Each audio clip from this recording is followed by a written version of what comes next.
Hi everyone, my name is Priyanka और आज के इस वीडियो में हम बात करने वाले हैं कि निफ्टी यानी कि इंडियन मार्केट्स करंट लेवल पे कैसे लग रहे हैं। क्या बहुत सारा करेक्शन हो चुका है और अब ये सही टाइम है ट्रेडर्स के लिए अपनी नई पोजीशंस बनाने का, या फिर इंडियन मार्केट्स में अभी और सेल ऑफ बाकी है, अभी और नीचे के लेवल्स देखने को मिलेंगे। ये सारे पॉइंट्स को हम कवर करेंगे, लेकिन सबसे पहले ये बात करते हैं कि आखिर इतना बड़ा करेक्शन आया ही क्यों इंडियन मार्केट्स में। देखिए, अगर आप एक एक्टिव ट्रेडर है तो शायद ये why is not that important, क्योंकि सेल ऑफ आना था वो आया। हमें इस बात पे फोकस करना है कि कौन से लेवल्स इंपॉर्टेंट है और हमारी ट्रेडिंग स्ट्रैटेजी क्या होनी चाहिए। लेकिन just to give you a better perspective of how correction happens and why it happens, I will show you some facts and figures. Okay, तो सबसे पहले ये बात करते हैं कि ये जो करेक्शंस आती हैं या एक्चुअली मार्केट में आती क्यों है। देखिए, मार्केट में जितनी भी एक्टिविटी होती है, स्टॉक्स बढ़ते हैं, इंडेक्स घटता है, वो इस वजह से होता है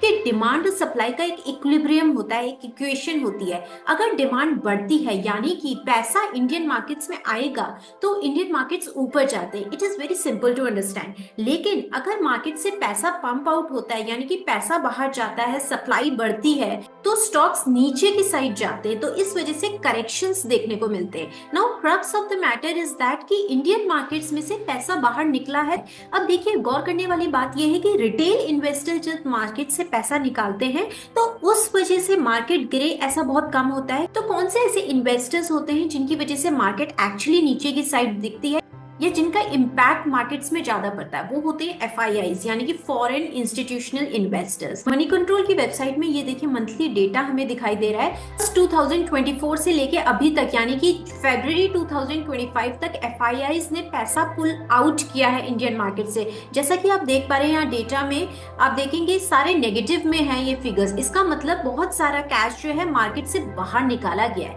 चलिए अब चार्ट्स में आते हैं और देखते हैं कि टेक्निकली मार्केट कैसे हमें दिखाई दे रहे हैं। ओके, ये निफ्टी का डेली चार्ट है। जैसा कि आप देख पा रहे हैं, सितंबर लास्ट में निफ्टी ने एक लाइफ टाइम हाई छुआ था 26,000 अराउंड 200 के लगभग। वहां से लेके अभी तक निफ्टी सिर्फ एक कॉन्टिन्यूस सेल ऑफ हमें देखने को मिल रहा है। निफ्टी आज की डेट में 23,000 से भी नीचे है। और अगर आप टेक्निकली इन चार्ट्स को एनालाइज करते हैं तो आप देख पाएंगे क्लियर नेगेटिव चैनल हमको यहाँ पे दिखाई दे रहा है, जिसमें lower highs and lower lows बन रहे हैं। अगर हम करेक्शन की परसेंटेज टर्म्स में बात करें तो 14 से 15% तक का करेक्शन ऑलरेडी आ चुका है इंडियन मार्केट्स में। और टेक्निकल पिक्चर कुछ ज्यादा अच्छी दिखाई नहीं दे रही है, क्योंकि देखिए जब तक ये कैंडल्स इस नेगेटिव चैनल के अंदर बनती रहेंगी तब तक यहाँ पे हमें सेल ऑफ देखने को मिलता रहेगा, स्टॉक्स और नीचे की साइड जाते रहेंगे। अब बात करते हैं इमीडिएट सपोर्ट और रेजिस्टेंस लेवल की।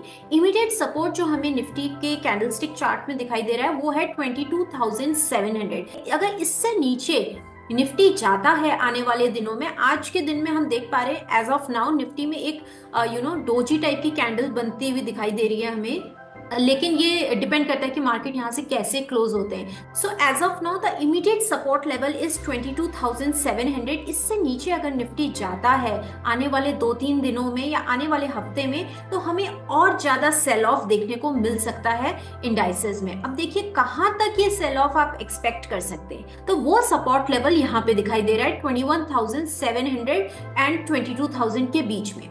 सो आप प्रीवियस पार्ट में भी आप देखेंगे, अगर थोड़ा सा हिस्टोरिकल डाटा हम देखते हैं, मार्च में के टाइम पे भी ये वो पॉइंट था जब यहाँ पे जाके निफ्टी ने एक अच्छा सपोर्ट लिया था। सो 21,500 से लेके 21,700 का वो लेवल है जहाँ पे निफ्टी इमीडिएट एक सपोर्ट पकड़ सकता है अगर वो 21,700 के नीचे चला जाता है। लेकिन अगर वो 21,700 के नीचे नहीं जाता है और यहीं से ऊपर की साइड चलने लगता है तो क्या यहाँ से हम ये मान सकते हैं कि निफ्टी में एक रिवर्सल आया है? देखिए, it will be too early to say something like that, because हमारा जो इमीडिएट रेजिस्टेंस है वो हमें दिखाई दे रहा है 23,800 में। तो अनलेस एंड अनटिल निफ्टी इस पर्टिकुलर लेवल के ऊपर नहीं जाता है, यहाँ पे अगर कोई पुल बैक आता भी है तब भी हमें निफ्टी में बहुत अच्छे मोमेंटम नहीं दिखाई देंगे पर्टिकुलर स्टॉक्स में। सो हम वेट करेंगे 23,800 को क्रॉस करने के लिए, और वो टाइम होगा जब निफ्टी में एक डब्ल्यू टाइप का पैटर्न आपको देखने को मिल सकता है। अब बात करते हैं निफ्टी मिड कैप की। देखिए, निफ्टी मिड कैप का जो हाल है वो निफ्टी के मुकाबले काफी बुरा है, क्योंकि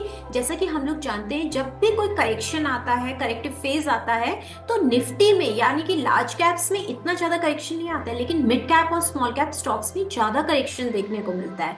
आप देखेंगे निफ्टी जहां पे हमने देखा था 14% डाउन है अपने लाइफ टाइम हाई से, वहीं पे मिड कैप जो इंडेक्स है वो 18% डाउन है। एक बार मैं आपको स्मॉल कैप इंडेक्स भी दिखाती हूँ, ये 23% डाउन है। तो आप रिलेटिव फॉल देख सकते हैं। चलिए अब देखते हैं कि मिड कैप स्टॉक्स में कहां पे हमें एक सपोर्ट दिखाई दे रहा है। देखिए एज ऑफ नाउ अगेन इसमें एक पैटर्न यहाँ पे बनाया था जो कि जिसे हम कहते हैं ना rounding top. This shows distribution happening in mid cap stocks. ठीक है, तो अभी ये नीचे की तरफ एक एग्रेसिव सेल ऑफ है। निफ्टी मिड कैप का जो इमीडिएट सपोर्ट हमें दिखाई दे रहा है चार्ट्स में, वो दिखाई दे रहा है 10,700 एंड 800 के आसपास। तो हमें ये देखना पड़ेगा कि आने वाले दिनों में क्या इस लेवल पे जाके निफ्टी मिड कैप इंडेक्स रुकता है या नहीं रुकता है। अगर नहीं रुकता है then the fall can actually convert into a crash.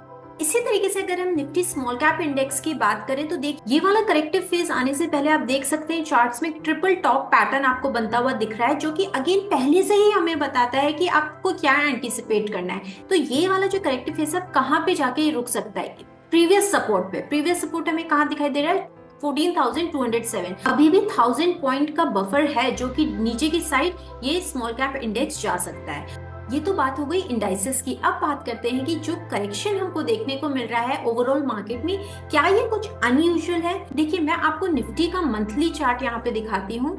ये देखिए ये निफ्टी का मंथली चार्ट है। जैसे कि आप चार्ट्स में देख पा रहे हैं बिफोर द करेक्शन स्टार्टेड, ये कैंडल जो हमारी बन रही है अक्टूबर मंथ की कैंडल है। इससे पहले निफ्टी के मूवमेंट को आप ऑब्जर्व कीजिए, लगभग 12 मंथ्स तक निफ्टी ने सिर्फ ग्रीन कैंडल्स बनाई है। ग्रीन कैंडल्स का मतलब है कि निफ्टी लगातार ऊपर बढ़ा है। 12 मंथ्स तक एक अपवर्ड मूवमेंट देने के बाद निफ्टी में एक करेक्शन आई है। देखिए तो स्टॉक मार्केट में ऐसा बहुत अनयूजुअल होता है कि आपको लगातार ही ऊपर की मूवमेंट मिले। तो अनयूजुअल ये करेक्शन नहीं है, अनयूजुअल ये वाली मूवमेंट थी। तो ये चीज आपको समझनी पड़ेगी कि जब भी मार्केट में बहुत ज्यादा एक्सेसेस हो जाते हैं, यानी कि एक साइड की मूवमेंट आ जाती है, स्टॉक्स में एक्सुबरेंस हो जाती है, बहुत ज्यादा फ्रॉड हो जाता है, तो वो सिर्फ करेक्शन से ही सही होता है। So such type of corrections are very normal to happen in stock market. ये सिर्फ उनके लिए पेनफुल हो सकता है जिनके पास कोई स्ट्रैटेजी नहीं थी और जो सिर्फ स्टॉक मार्केट में इसलिए आए थे क्योंकि वो स्टॉक मार्केट बढ़ रहे थे। अगर आप हिस्टोरिकल डेटा भी निफ्टी का उठा के देखेंगे, मैं आपको निफ्टी का एक हिस्टोरिकल चार्ट दिखाती हूँ। ये आप देखिए कि हरदम जब भी मार्केट बहुत तेजी से ऊपर गया उसके बाद करेक्शन आना is a very normal thing. तो हमें करेक्शन से डरना नहीं है, हमें ये देखना है कि क्या हम अपनी सही स्ट्रैटेजी लगा रहे हैं, क्या हमने जो ट्रेडिंग प्लान बनाया था, कहाँ पे एंट्री लेनी है, कहाँ पे एग्जिट लेना है, क्या हम उसको एग्जीक्यूट कर पा रहे हैं। सो ये आपको करना है। आपको ये पॉन्डर नहीं करना है कि मार्केट कितना ऊपर चला गया या कितना नीचे चला गया। We have to make money in the middle and if your strategy is right you can always make money whether the market is rising or whether the market is falling। तो अब ट्रेडर्स को करना क्या चाहिए। एक group of traders तो ये है जिन्होंने पोजीशन सिर्फ इसलिए ली थी क्योंकि मार्केट बढ़ रहा था और उनके पास एग्जैक्ट कोई स्ट्रैटेजी नहीं थी। तो अगर आप पहले ग्रुप को बिलोंग करते हैं तो it is not the time to panic. अगर आपने अभी तक अपनी बाई साइड पोजीशंस को एग्जिट नहीं किया है तो आप देख सकते हैं कि आने वाले 1-2 हफ्ते में क्या निफ्टी कोई सपोर्ट ले रहा है और वहां से अगर आपको एक अच्छा पुल बैक देखने को मिलता है तो वो एक टाइम हो सकता है जब आप अपनी पोजीशन से एग्जिट कर सकते हैं। सेकंड ग्रुप ऑफ ट्रेडर्स वो हैं जो मार्केट में थे ही नहीं, पार्टिसिपेट ही नहीं कर रहे थे, पर नई पोजीशंस बनाने के लिए इच्छुक हैं। नाउ अगर आप सेकेंड ग्रुप को बिलोंग करते हैं, यानी कि आप एक ऐसे ट्रेडर हैं जो अभी तक मार्केट में नहीं थे लेकिन अब आना चाहते हैं, तो ये एक अच्छा टाइम हो सकता है आपके लिए मार्केट में एंट्री लेने का। आप आने वाले 1-2 हफ्ते या 1-2 महीने मार्केट को एनालाइज करके देख सकते हैं कि क्या मार्केट स्टेबल हो रहे हैं